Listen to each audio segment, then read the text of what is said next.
সম্মানিত দর্শক এবং শ্রোতা সবাইকে আসসালামু আলাইকুম। সাথে আছি মেহেদী হাসান বাঁধন। আমাদের সার্ভিসিং সেন্টারে অনেকেই ফোন দিয়ে একটা বিষয়ে আ খোঁজ নেন, একটা বিষয়ে তারা জানতে চান, একটা বিষয়ের প্রতি অনেকের আগ্রহ আমরা দেখে অবাক হয়েছি। সেটা হচ্ছে জনপ্রিয় অ্যান্টিভাইরাস অ্যাভাস্ট। এটা অনেকেই ব্যবহার করেন এবং ব্যবহার করতে গিয়ে প্রথমত কিছু সমস্যার সম্মুখীন হন যারা নতুন ইউজার আছেন তারা। অনেকেই, এটা আমরাও হয়েছিলাম একসময়। সমস্যাটি হলো Avast অটোমেটিক সফটওয়্যার ধরে ডিলিট করে দেয়। এটা কেন? এটা Avast এর অটোমেটিক সিস্টেমের ভিতরে দেয়া আছে যদি কোনো সফটওয়্যারকে তারা দেখে যে সফটওয়্যারটা ক্ষতিকর আপনার পিসির জন্য বা সফটওয়্যারটি আম ক্ষতি করতে পারে, সে সফটওয়্যারটি তারা ডিলিট করে দেয়। Avast এর ভিতর এমনভাবে সিস্টেমটা দেয়া আছে, ক্ষতিকর সফটওয়্যারের সাথে, সাথে আপনার প্রয়োজনীয় সফটওয়্যারগুলো Avast অনেক সময় ডিলিট করে দিয়ে থাকে।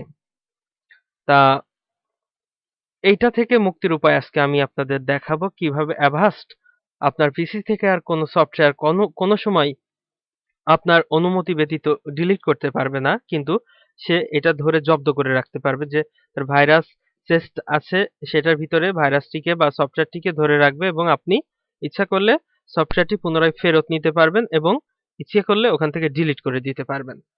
তো মূলত Avast এই সেটিংটি অন করতে আমরা কোথায় যাব? আমরা Avast ২০১৭ ব্যবহার করতেছি। ভার্সন, আপনি কোন ভার্সন ব্যবহার করছেন? যদি আমা আপনি যদি এই ভার্সনটা ব্যবহার করে না থাকেন তাহলে অবশ্যই আমাদের কমেন্টে জানাবেন আপনার ভার্সনটি কত? আমরা সেই ভার্সন অনুযায়ী টিউটোরিয়াল বানায়ে আপলোড করব। যাই হোক ১৭ র টিউটোরিয়ালটা দেখুন। আমাদের সর্বপ্রথম Avast এর সেটিং এ যেতে হবে। সেটিং এ যাওয়ার পরে যে কম্পোনেন্টস অপশনটি আছে ২য় নাম্বারে জেনারেল এর পরে সেটাতে ঢুকতে হবে। ঢোকার পরে ফাইল সিস্টেম শিল্ড এটা অন আছে। এটা হচ্ছে আমাদের ফাইল সিস্টেম জনিত যত ভাইরাস আছে ধরবে।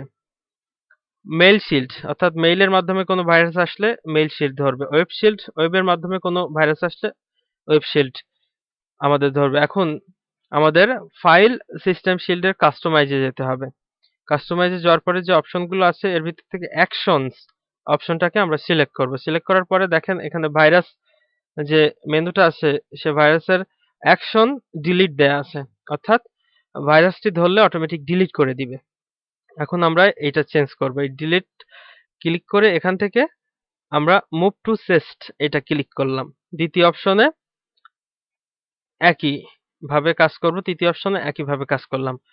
এখন আমাদের যতগুলো ভাইরাস আছে Avast ধরলে এটা আমাদের চেস্টে মুভ করে দিবে অর্থাৎ ধরে রাখবে। সেখান থেকে আমরা আবার আমাদের মেমোরিতে সেটা সফটওয়্যারটি যেখানে ছিল পুনরায় সেখানে আবার ফেরত নিয়ে যেতে পারবো। তখন আমরা ওকে করে বেরিয়ে আসলাম। এখন কোথায় সফটওয়্যারটি ধরে রাখবে? চলুন আমরা সেই লিস্টটি দেখে আসি। আমাদের যেতে হবে প্রোটেকশন অপশনে। যাওয়ার পরে অ্যান্টিভাইরাস যে একটা সার্চের চিহ্ন দিয়ে রান অ্যান্টি ম্যালওয়্যার স্ক্যানস যে অপশনটি আছে অ্যান্টিভাইরাস এটাতে ঢুকতে হবে।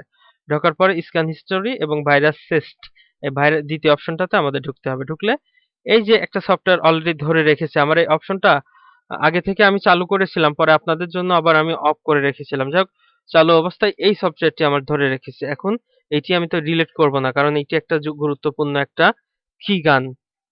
এটা আমার গুরুত্বপূর্ণ একটি সফটওয়্যার। এটা আমি আবার পুনরায় ফেরত নিব। এইজন্য রাইট বাটন ক্লিক করে রিস্টোর করতে হবে।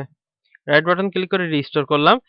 একবার করেছি অলরেডি সফটওয়্যারটি ওখানে চলে গিয়েছে। এইজন্য দ্বিতীয়বার করলাম আমাদের এই অপশনটা আসলো। কি করব? ওভাররাইট স্কিপ অল স্কিপ করলাম। অর্থাৎ সফটওয়্যারটি আমার একবার চলেই গিয়েছে মানে ব্যাকআপ একবার করেছে। চেক করার পরে ভাইরাস লিস্টে আবার যাওয়ার পরে এখন এখান থেকে ডিলিট করে দিলাম। এইভাবে আপনারা যদি করেন সেটিং থেকে কম্পোনেন্টস এ গিয়ে ফাইল সিস্টেম শিল্ডের কাস্টমাইজ এ গিয়ে অ্যাকশন থেকে যদি সবগুলো মুভ টু সিস্ট করে দিয়ে ওকে করে দেন তাহলে আপনার কোনো রকম সফটওয়্যার যদি Avast এ ধরে তাহলে সবসময়ই প্রোটেকশনের অ্যান্টিভাইরাস অপশনের ভাইরাস লিস্টের এই লিস্টে এসে জমা হবে। এখান থেকে আপনাদের প্রয়োজন অনুযায়ী ডিলিট করতে পারেন, রিস্টোর করতে পারেন, আবার পুনরায় স্ক্যান করতে পারেন। ভাইরাসের যে একটা ল্যাবরেটরি আছে Avast এর সেখানে সাবমিট করতে পারেন যে অরিজিনাল এটা ভাইরাস কিনা এটা দেখার জন্য। এত কিছু করা লাগবে না, জাস্ট আমাদের রিস্টোর করা দরকার সেটাই করবেন। ধন্যবাদ। আর আপনার Avast যদি ২০১২ বা ২০১৪ বা ২০১৩ বা ২০১৫ হয়ে থাকে, সেক্ষেত্রে সেটিং একটু ভিন্নতা আছে। একই রকম আপনি একটু ঘাঁটলেই পাবেন। আর যদি তবুও আপনার কাছে কঠিন মনে হয় তাহলে কমেন্টস বক্সে কমেন্টস করে দিন যে আপনার Avast কত? আমরা সেই টিউটোরিয়াল তৈরি করে আপনাকে জানিয়ে দেব কিভাবে Avast আপনার ভাইরাস আপনার সফটওয়্যার আপনার অনুমতি ছাড়া ডিলিট করতে পারবে না। আর আমাদের এই ভিডিওটি যদি ভালো লেগে থাকে তাহলে অবশ্যই আমাদের আইটি স্কুল এই চ্যানেলটিতে সাবস্ক্রাইব করবেন। আর আমাদের দ্বিতীয় একটি চ্যানেল আছে সেটা রেইনবো মিডিয়া। এখানেও নিত্য নতুন খবর প্লাস অনেক বিষয় এখানে দেয়া হয়। এই চ্যানেলটিতেও সাবস্ক্রাইব করতে পারেন youtube.com/rainbowmedia।